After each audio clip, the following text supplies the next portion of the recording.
Seattle's quiet these days.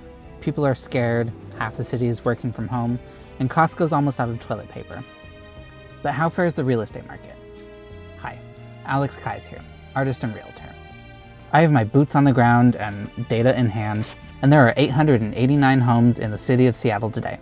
So let's cut through the headlines and dive into the statistics.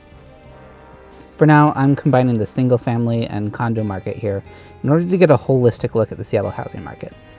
As I've said before, you'd ideally buy during this gap between number of listings and number of sales.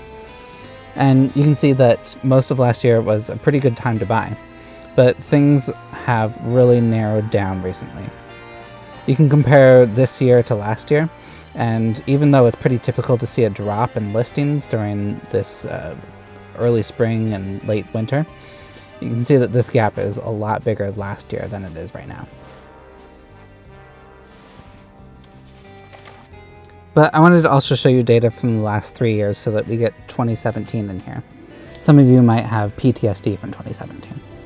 You can see that, well, maybe you can't because it's all the same color, but we had more buyers than there were listings during this year. And it was completely flipped here. Around 2018, it corrected and we have this nice healthy gap again.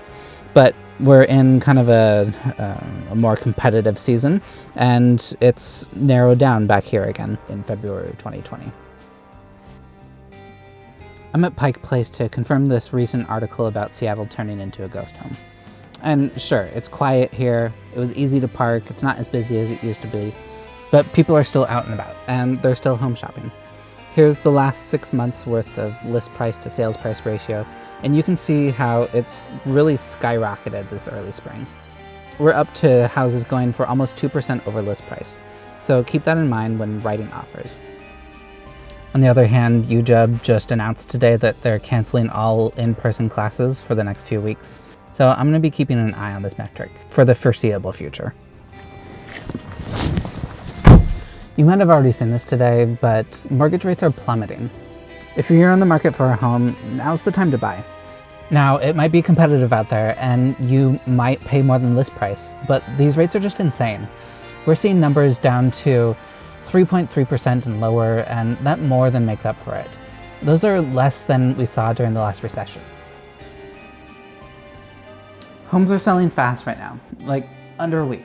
Now, this isn't guaranteed, and there are still homes that sit on the market for months that savvy buyers can try and negotiate for. So let's look at months of inventory, the metric that says if no more homes went on the market, how long would it take to sell out of the inventory we currently have? I usually tell people that fall and early winter are the best time to buy, and this graph here shows why. You can see that September saw the most homes with the slowest market. That makes it pretty hard to sell your house and leaves you open to negotiation. But we've dropped since then, and we're sitting at a pretty low inventory that's selling really fast. Now, what does all this mean? Well, my main takeaway is stay safe and don't get sick. But if you're already on a home, you should refinance. If you're looking to sell, you should do it now. And if you're looking to buy, make your best offer, a little over list price, and do a pre-inspection.